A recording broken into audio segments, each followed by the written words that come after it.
Саламатсыздар урматтуу Чалкан медиа каналынын көрөрмандары, өлкөбүздө алынган акыркы сааттагы жаңылыктар менен сиздерди тааныштырабыз. Каналыбызга катталып, ой пикирлериңиздер менен бөлүшүңүздөр.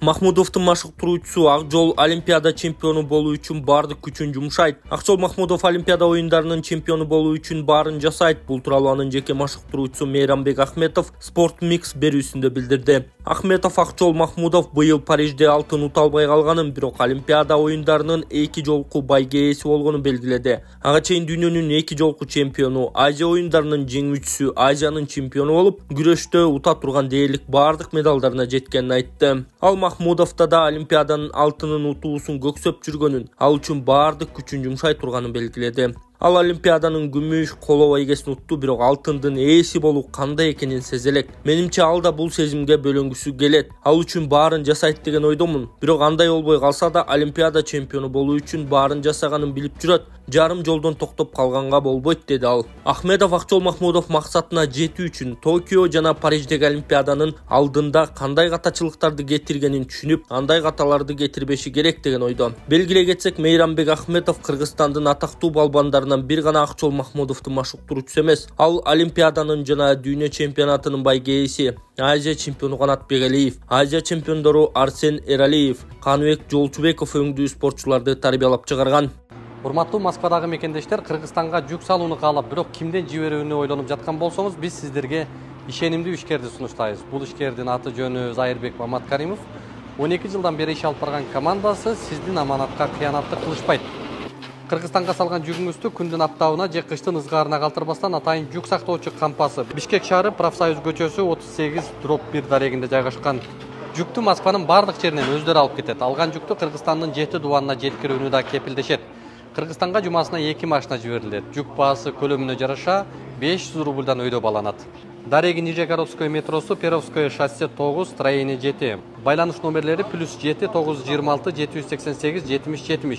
+7 929 624 63 64. Садыр Жапаров динге жамынып тескери кеткендерди муфтият тарбиялашы керек. Президент Садыр Жапаров диний ишмерлер менен жыйын өткөрдү. Бул тууралуу мамлекет башчынын маалымат кызматынан кабарлашты. Жыйында дин тутуу эркиндиги жана диний уюмдары жөнүндө мыйзам долбоору талкууланган. Мамлекет башчы мыйзамга түзөтүүлөр буга чейин дин аалымдары менен бир нече ирет талкууланганын, дагы бир жолу электен өткөрүү, анан жогорку кеңешке жиберүүнүн маанилүүлүгүн айткан. Президент аталган демилге сынга кабылып радикалдуу пикирлерде болгонуна көңүл бурду. Ошондой эле ал Кыргызстан светтик мамлекет экенин эске салып, бирок муфтияттын жана аалымдар кеңешинин позициясын бекемдөө зарылдыгын белгиледи. Ал мамлекеттик реформалар сыяктуу эле мыйзам долбоорунун жаңы редакциясы өлкөнүн бардык конфессияларында тартипти орнотууга, анын ичинде мусулмандар арасында ынтымакты камсыздоого мүмкүндүк берерин кошумчалады. Мамлекет башчысы ошондой эле радикалдык элементтер менен күрөшүүдө диний ишмерлердин колдоосу талап кылынаарын баса белгиледи. Өлкө башчынын айтымында динге жамынып алып, тескери кеткендерди муфтият тарбиялап оң жолго салышы керек. Ал даватты жоюп атат дегендерге ал жоюлбастыгын, тескерисинче канчалаган жарандар дават аркылуу оң жолго түшкөндүгүнө далилдер көп экенин айткан. Диний ишмерлер өз кезегинде мыйзам долбоорго алардын сунуштары эске алынганын белгилешти. Эске салсак, дин иштер боюнча мамлекеттик комиссия динге байланыштуу мыйзамдарга өзгөртүүлөрдү киргизүүнү сунуштаган. Анда коомдук жайларда адамдын өздүгүн тааныганга мүмкүндүк бербеген кийимдерди кийүүгө, диний адабияттарды жана башка материалдарды коомдук жайларда, ошондой эле үй батирлерди кыдырып таратууга, диний негизде саясий партияларды түзүүгө тыюу салуу жана башка маселелер каралган. Мындан тышкары диний ишмерлердин коомдук жана саясий турмушка аралашуу эрежелери жазылган. Өзгөчө Кырдаал министрлиги нарын суусуна секирген кызды жана Жумгалдагы ата-баланы издөө улантылып жатат. 2 ноябрда Нарын дарыясына секирип кеткен өспүрүм кызды издөө иштери 8 ноябрда да уланып, 17 куткаруучу, 20 милиция кызматкери жана 21 жергиликтүү тургун, жалпы 58 адам тартылган. Куткаруучу топ Нарын суусун бойлой Куланактан, Учкун, Пионер, 8 март жана Актал, Чаттан тарта Үгүткө чейин издеп жатышат. Өзгөчө Кырдаалдар министрлиги тараткан маалыматка караганда, 2007-жылы туулган өспүрүм кыз Жаңы жол тилкесиндеги көпүрөдөн Нарын дарыясына секирип кеткен. Мындан тышкары Жумгал районунда мал кайтаруу үчүн кетип, дайынсыз кеткен ата баланы издөө иши да уланууда. 8 ноябрда жалпы 14 адам издөө иштерине чыккан. Мындан тышкары 6 рация, 2 дүрбү, 1 Toyota Hilux ASM тартылды. 16 октябрда Өрнөк айылынын тургуну 45 жаштагы Болот Карыпбеков менен анын уулу Бекзат Самарбеков мал кайтарганы кеткен бойдон дайынсыз жоголгон. Буга чейин президент Садыр Жапаров дайынсыз кеткен ата баланы издөө иштерин күчөтүү тапшырмасын берген. Мас айдоочуларды 2 жылга айдоочулук күбөлүктөн ажыратуу сунушталууда. Кыргызстанда мас абалында унаа айдаган жарандарды 2 жылга айдоочулук күбөлүктөн ажыратуу сунушталууда. Тиешелүү мыйзам долбоору жол кыймылынын коопсуздугун камсыздоо башкармалыгы тарабынан даярдалып, коомдук талкууга чыгарылган. Азыркы мыйзам боюнча мас абалында унаа башкарган үчүн жаран 1 жылга айдоочулук күбөлүктөн ажыратылат. Жол кыймылын камсыздоо башкармалыгы жазаны катаалыраак кылып, мас айдоочуларды 2 жылга, кийин ал жоругун дагы кайталаса 4 жылга күбөлүктөн ажыратууну сунуштоодо. Ошондой эле жарандан унаасы убактылуу алынат. Андан тышкары мыйзам долбоорунда айдоочулук күбөлүк ала элек туруп мас болуп алып, унаа башкарган жарандарды 10 күнгө камакка алуу каралган. Азыр ал жаза 3 күндү түзөт. Ушул эле жорук үчүн жаш курагы 60тан ашкан эркектер, 55тен ашкан аялдар, 1-2 топтогу майыптыгы бар адамдар боюнча бар аялдар камакка алынбайт. 1-2 топтогу майыптыгы бар адамдар, боюнда бар аялдар камакка алынбайт, бирок 20 000 сом майыпка жыгылат. Эскерте кетсек, буга чейин Жогорку Кеңештин депутаты Эрнис Айдаралиев мас айдоочуларды күбөлүктөн ажыратуунун ордуна 100 000 сом майып пул салууну сунуштап, тиешелүү мыйзам долбоорун коомдук талкууга чыгарган.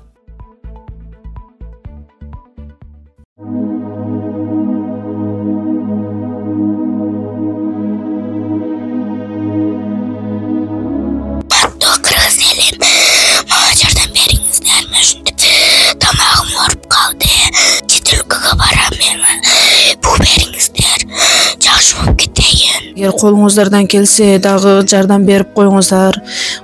Өтө оор шарттабыз. Азырда дам кысылып, тезирээк барып операция кылдырышыбыз керек. Чет өлкөгө $45 000 сурап атат.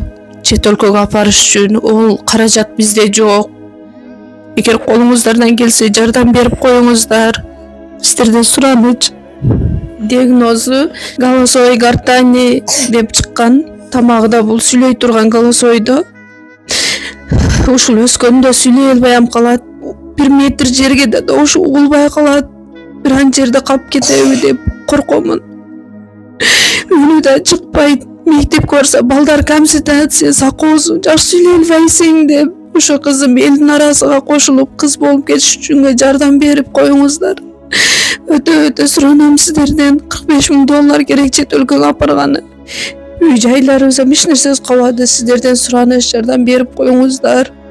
М-банк Анаркан деп чыгат, Сбербанк Гүнназик деп чыгат. М-банктагы номерге чалсаңыздар тактап мен өзүмдө болот. Сураныч, сиздерден жардам берип коюңуздар. Жакшы болуп кетсин деп Кудайдан түнү күнү Кудайдан тилеймин. Битте кызым бар. Ошо кызым үчүн жардам берип коюңуздар.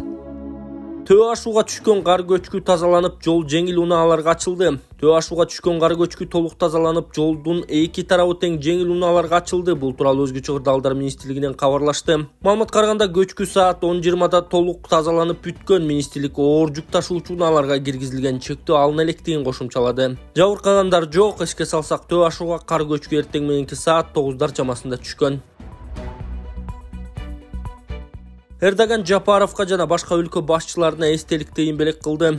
Түркиянын президенти Реджеп Тайип Эрдоган Бишкекте өткөн Түрк мамлекеттери уюмунун саммитине катышкан өлкө жана өкмөт башчыларына эстелик тыйындарды белек кылды. Бул тууралуу туркиялык басылмалар жазышты. Тыйындын бир бетинде Казакстан, Түркия, Өзбекстан, Түркмөнстан, Түндүк Кипр, Түркия Республикасы расмий түрдө Түркия гана тааныган өлкө. Венгрия, Кыргызстан, Азербайжандын туулары түшүрүлүп, тилде, ой пикирде, иште бирдик деген жазуу бар. Экинчи бетинде уюмдун байрагы тартылып, түптөлгөн жылы жазылган. Эстелик тыйындар саммитке катышкан өлкө лидерлерине, уюмдун башкы катчысы Кубанычбек Өмүралиевке, уюмдун аксакалдар кеңешинин башчысы Бинали Йылдырымга тапшырылган. Эскерте кетсек, Түрк мамлекеттери уюмуна Казакстан, Өзбекстан, Азербайжан, Кыргызстан, Түркия мүчө болуп саналат. Түндүк Кипр, Түркмөнстан жана Венгриянын байкоочу мамлекет деген макамы бар.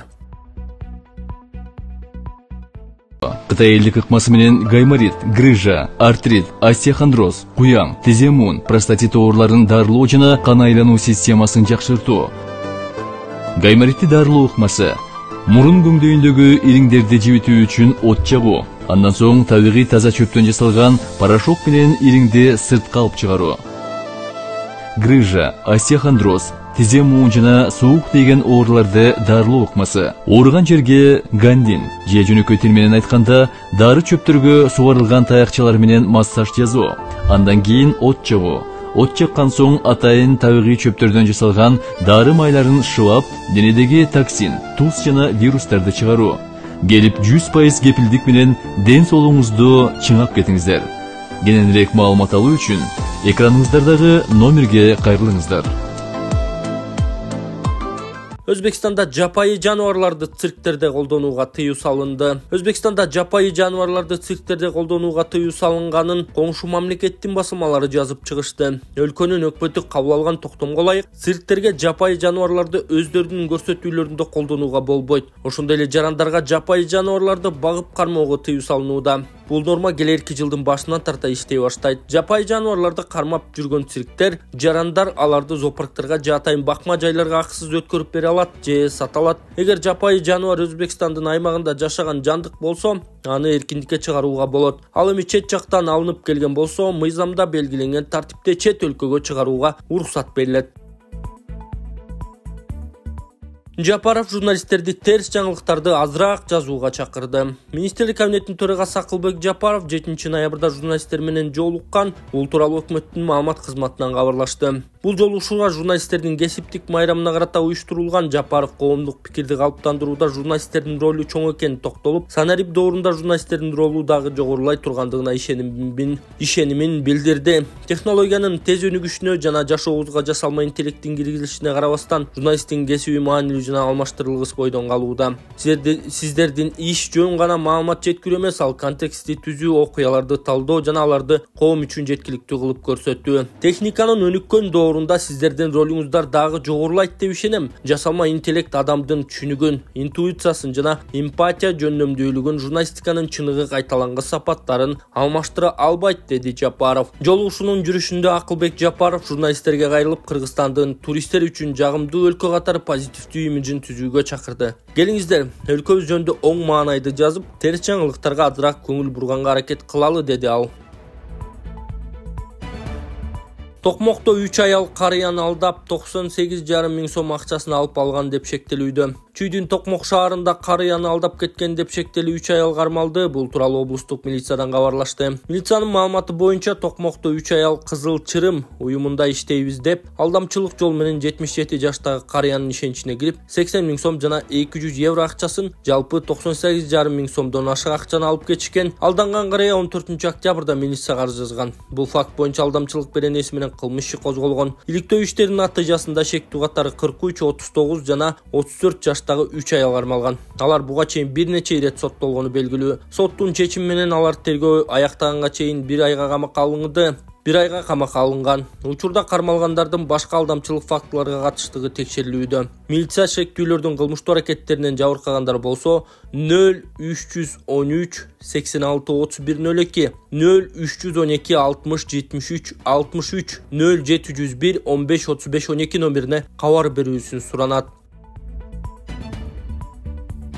Кыргызстанда туристтик жайларды классификациялоо системасын жаңылоо пландаштырылууда. Кыргызстанда жайгаштыруу жайларды квалификациялоо системасын жаңылоо пландалууда. Тиешелүү токтом долбоор коомдук талкууга чыгарылды. Маалыматка ылайык, классификациялоо ыктыярдуу түрдө жүргүзүлөт. Мейманканаларды классификациялоо системасы 95-жылдан бери ыктыярдуу негизде жүргүзүлүп келген. Анткени менен бул система кыйла эскирип, эл аралык жана рыноктогу талаптарга жооп бербейт деп айтылган негиздемеде. Туризм тармагынын өкүлдөрү менен болгон талкууларда сапат стандарттарын жакшыртуу жана туристтердин канааттануусун жогорулатуу максатында жайгаштыруу объектилери үчүн квалификация системасын жаңылоо зарылчылыгы белгиленген. Төмөнкүлөрдү квалификациялоо сунушталууда. Мейманкана, конок үй, боз үй, курорт. Мисалы, мейманканаларга карата 23 блокко бөлүнгөн 257 параметр эске алынат. Баалоодо имараттын сырткы көрүнүшү, интернеттин болушу жана башкалар эске алынат.